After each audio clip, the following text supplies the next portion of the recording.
ҳайати кормандон расман изҳор медоранд, ки ин духтар дар коллеҷи тиббӣ таҳсил накарда, нигоштааш ба ҳақиқат мувофиқат намекунад. барои одамоне ки шавҳат гум кардан, иммунитеташон паст шудааст, фарзанд надоранд, аҳми дороҳо истеъмол кардан, бастан, малҳамбандӣ кардан, шифо ёфтанд. дороҳои табобатии мо барои фишори хун, бефарзандӣ, саратон, зоб, асаб, сарияз, бемориҳои меъдаву рӯда ва дигар бемориҳо мебошанд.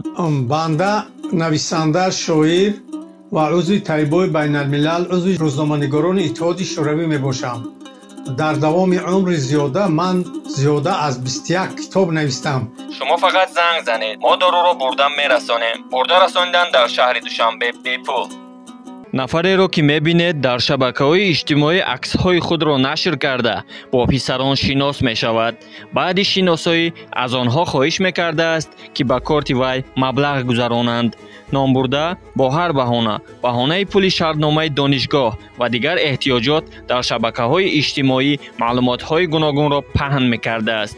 дар ин акс дида мешавад ки як гурӯҳ ғариббачаҳо 2750 сомониро ба корти ӯ мехоҳанд гузаронанд. розиқов фирӯз, истифодабарандаи шабакаи фейсбук, менависад: аз тамоми сохторҳову мақомотҳои марбута хоҳиш карда мешавад, ки барои пешгирии чунин амалҳо чораҳои зарурӣ меандешиданд, зеро рафтори як сокин метавонад боиси аз байн бурдани обрӯи як сарзамин гардад.